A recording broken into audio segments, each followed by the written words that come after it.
Hello भाई लोग, introduction में क्या रखा है यार। चलिए काम की बात करते हैं। आज का जो हमारा टॉपिक है वो है फास्फोरस का ऑक्सी अम्ल। इस वीडियो में फ़ायदा आपको ये होने वाला है कि मैं आपको 3 बातें बताऊंगा। अगर आपने इन 3 बातों को याद रख लिया तो आप किसी भी तत्व का ऑक्सी अम्ल आसानी से निकाल सकते हो। चुटकी बजाते ही ऑक्सी अम्ल निकाल सकते हो। ठीक, तो सबसे पहले देखते हैं टॉपिक का नेम। टॉपिक का नेम क्या है? पी। पी मतलब फास्फोरस का ऑक्सी अम्ल। तो सबसे पहले देखते हैं कि क्वेश्चन आपको एग्जाम में किस टाइप को देखने को मिलेगा। क्वेश्चन आपको इस टाइप से देखने को मिलेगा कि फास्फोरस के प्रमुख ऑक्सी अम्लों के नाम ऑक्सी अम्लों के सूत्र, संरचना सूत्र और नाम लिखिए। इस टाइप से आपको क्वेश्चन मिलेगा। तो बात करते हैं सबसे पहले उन 3 बातों की जो मैंने आपको वीडियो की स्टार्टिंग में बताया था।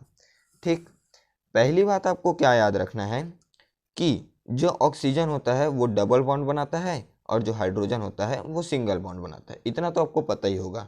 ठीक, दूसरी बात आपको ये याद रखना है कि जो फास्फोरस होता है, जैसे कि फास्फोरस का अगर मैं इलेक्ट्रॉनिक विन्यास की बात करूं तो क्या होता है, 2, 8, 5, 15 होता है परमाणु क्रमांक फास्फोरस का। तो 15 का जब इलेक्ट्रॉनिक विन्यास लिखेंगे तो ऐसे लिखेंगे 2, 8, 5। तो अंतिम कक्ष में कितने इलेक्ट्रॉन आ रहे हैं? 5 इलेक्ट्रॉन। तो बस फास्फोरस कितने बॉन्ड बनाएगा? 5। तो इस तरह से आपको याद रखना है कि ये जो फास्फोरस है वो 5 बॉन्ड बनाएगा। इसी के साथ आपको ये बात याद रखना है कि ये जो फास्फोरस होगा वो क्या होगा? केंद्रीय परमाणु। अब केंद्रीय परमाणु होगा ये कैसे पता चलेगा? देखिए, जैसे कि आपको पता होगा CH4। तो CH4 में केंद्रीय परमाणु कौन है? C। केंद्रीय परमाणु मतलब जो केंद्र में होता है। हाइड्रोजन ऐसे चारों ओर होंगे इसके, इस तरह से। तो इसमें केंद्रीय परमाणु कौन होगा? C। केंद्रीय परमाणु आपको पहचानने नहीं आ रहा है तो इसका शानदार ट्रिक ये है कि जो संख्या, मतलब जैसे कि कार्बन 1 है और हाइड्रोजन 4, तो जो सबसे कम रहेगा, जैसे कि कार्बन 1 बार है तो इसका केंद्रीय परमाणु कौन हो गया? C। ठीक, तो ये बात आपको याद रखना है कि फास्फोरस जो है 5 बॉन्ड बनाएगा और इसका जो होगा, मतलब फास्फोरस जो होगा वो केंद्रीय परमाणु होगा।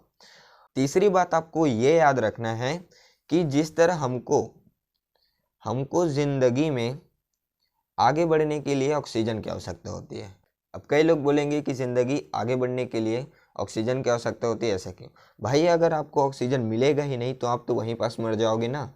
अब आप मर गए तो ज़िंदगी तो रहेगी ही नहीं, तो आगे बढ़ने का सवाल ही कहाँ से आता है। ठीक उसी प्रकार यहाँ पास होगा कि हमको ज़िंदगी में आगे बढ़ने के लिए ऑक्सीजन की आवश्यकता होती है। ठीक उसी प्रकार इस अभिक्रिया को आगे बढ़ने के लिए अपने को ऑक्सीजन की आवश्यकता होगी। मतलब ऑक्सीजन को देते रहना है। जिस तरह हमको ज़िंदगी में आगे बढ़ने के लिए ऑक्सीजन लेते रहना पड़ता है, ठीक उसी प्रकार यहाँ पर भी अभिक्रिया में ऑक्सीजन देते रहेंगे। ठीक, तो आपको तीसरा बात आपको ये याद रखना है कि ऑक्सीजन को आपको बढ़ाते चलना है। ठीक है ना? तो चलिए स्टार्ट करते हैं। सबसे पहले क्वेश्चन पे आते हैं। क्वेश्चन क्या दिया है कि फास्फोरस के प्रमुख ऑक्सी अम्लों के सबसे पहले सूत्र लिखना है, फिर संरचना सूत्र, फिर नाम लिखना है। फास्फोरस को दर्शाते किससे हैं? पी से। तो यहाँ पर लिख देता हूँ पी। तो अपने को लिखना है फास्फोरस के ऑक्सी अम्लों के सबसे पहले सूत्र लिखना है। तो यहाँ पर सबसे पहले मैं एक सूत्र लिखता हूँ। सूत्र क्या लिखता हूँ? H3PO2। ठीक, ये हो गया पहला सूत्र। अब जैसे कि मैंने आपको 3 बातें याद रखने को कहा था, जिसमें से तीसरा बात यह है कि ऑक्सीजन को बढ़ाते रहना है। तो यहाँ पास अपन लोग क्या करेंगे? सिर्फ ऑक्सीजन को बढ़ाएंगे। ठीक, तो यहाँ पास ये दूसरा जो सूत्र हो जाएगा वो हो जाएगा H3PO। अब यहाँ पास ऑक्सीजन 2 है तो यहाँ पास मैं कर देता हूँ 3। ये हो गया। अब फिर मैं ऑक्सीजन को बढ़ाता हूँ, क्योंकि जिंदगी को आगे बढ़ाने के लिए जिस प्रकार ऑक्सीजन की आवश्यकता होती है, ठीक उसी प्रकार अभिक्रिया को आगे बढ़ाने के लिए अपने को क्या ज़रूरत है? ऑक्सीजन की। तो यहाँ पर मैं कर देता हूँ H3PO4। सिर्फ ऑक्सीजन को बढ़ाते चला हूँ। ठीक, देखिए यहाँ पर अपन लोग कुल टोटल 5 ऑक्सी अम्लों के नाम देखेंगे फास्फोरस के। तो देखिए यहाँ पर पहला दिया है H3PO2। तो सबसे पहले क्या करते हैं? P कि मैंने आपको बताया था कि जिसका भी ऑक्सी अम्ल लिखेंगे वो केंद्रीय परमाणु में रहेगा। जैसे कि ट्रिक से बात करूं तो यहाँ पर देख सकते हैं फास्फोरस 1 है, तो यहाँ पास जो 1 है मतलब जो सबसे कम है उसको आपको रखना है मैं केंद्र पे। तो यहाँ पास में जैसे कि ये P है, ये केंद्रीय परमाणु, तो इसको मैं रख देता हूँ इस तरह से केंद्र पे। ठीक, अब ऑक्सीजन लगाना है। अब पहली बात पे आते हैं, तो यहाँ पर देख सकते हैं ऑक्सीजन डबल बॉन्ड है, तो यहाँ पास 2 ऑक्सीजन है ना, तो ये 1 ऑक्सीजन और ये दूसरा ऑक्सीजन।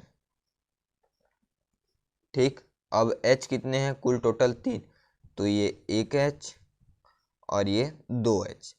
अब अगर यहाँ पास देखेंगे तो ऑक्सीजन डबल बॉन्ड है, डबल बॉन्ड है, हाइड्रोजन सिंगल बॉन्ड है, सिंगल बॉन्ड है, लेकिन यहाँ पास जो ऑक्सीजन है वो सिंगल बॉन्ड है। तो अपने पास 1 H बचा है, देखिए P यूज़ कर लिए, 2 ऑक्सीजन यूज़ कर लिया, अब H3 है जिसमें से अपन लोग ने 2 H यूज़ कर लिया, तो कितने H बचे, 1 H। तो यहाँ पास O के साथ जुड़ जाएगा H।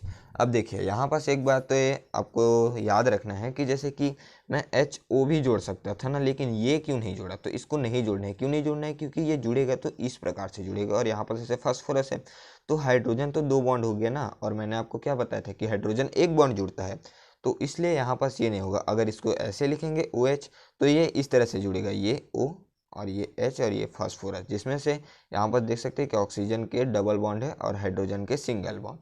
ठीक, और यहाँ पास से ये भी बात आपको याद रखना है बोला था, तो यहाँ पर देख सकते हैं कि जो ये फास्फोरस है वो कितने बॉन्ड बना रहा है, 3 बॉन्ड। तो यहाँ पर सभी नियम लागू हो चुके हैं।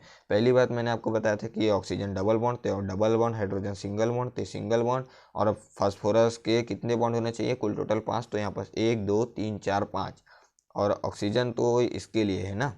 तो चलिए देखते हैं, अब इसका ये देख लिए। अब बात करते हैं इसके दूसरे सूत्र के लिए। तो दूसरे सूत्र के लिए संरचना सूत्र भी इसी तरह बनेगा। तो कैसे बनेगा, देखिए कितने ऑक्सीजन है, 3 ऑक्सीजन है, तो सबसे पहले मैं 1 ऑक्सीजन इस तरह से ऊपर की ओर लगा देता हूँ। 1 ऑक्सीजन मैंने ऊपर की ओर लगाया। अब अपने पास कितने ऑक्सीजन बचे, 2, और हाइड्रोजन 3। तो सबसे पहले ऑक्सीजन लगाते हैं, जैसे कि यहाँ पास मैंने लगा दिया 1 ऑक्सीजन, और यहाँ पास मैंने लगा दिया ये दूसरा ऑक्सीजन। ठीक, तो ऑक्सीजन कंप्लीट है 3, और H है, तो 1 H को मैं लगा देता हूँ यहाँ पास, और 1 H यहाँ पास, और 1 H यहाँ पास।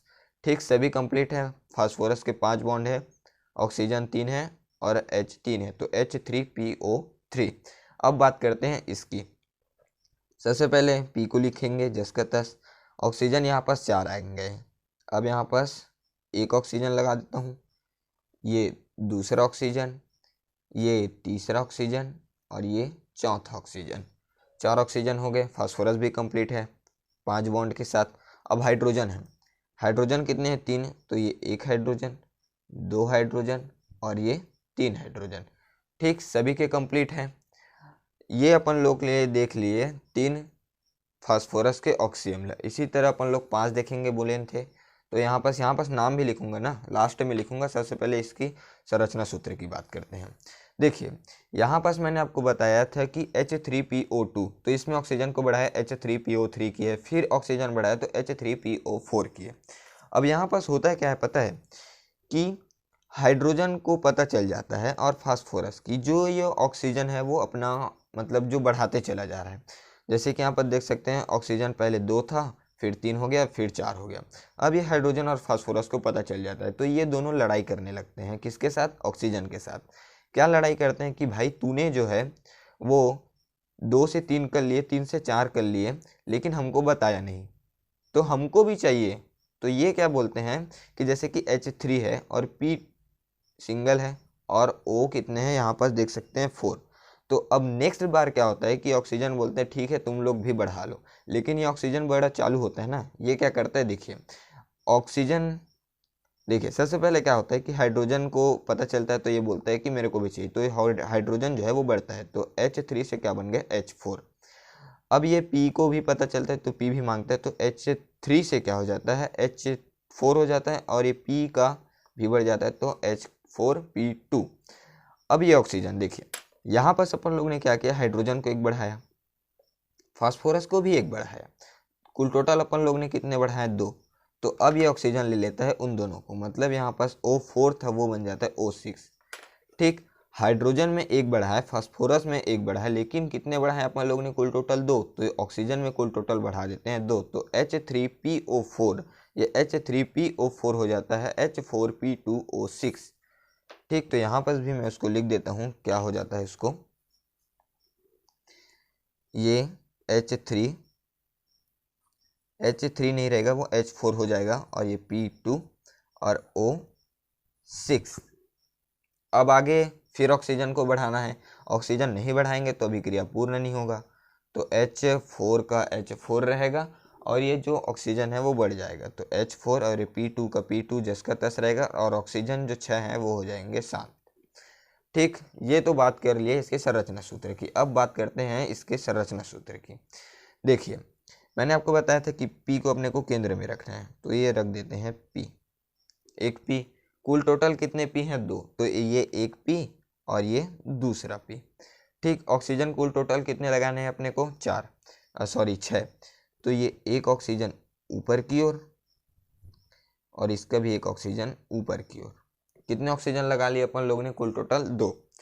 अब देखिए कितने ऑक्सीजन बचे हैं? 4, तो ये एक ऑक्सीजन, ये दूसरा ऑक्सीजन, ये तीसरा ऑक्सीजन और ये चौथा ऑक्सीजन। ऑक्सीजन कंप्लीट है 6। अब हाइड्रोजन की बात करते हैं। 4 है तो इसके साथ एक, इसके साथ एक, इसके साथ एक और इसके साथ ये, तो ये सभी चीज़ें कंप्लीट है। लेकिन यहाँ पास अगर मैं 3 बातों की बात करूँ तो यहाँ पास ऑक्सीजन कंप्लीट है, हाइड्रोजन भी कंप्लीट है, लेकिन यहाँ पास फास्फोरस के तो कितने बॉन्ड होने चाहिए?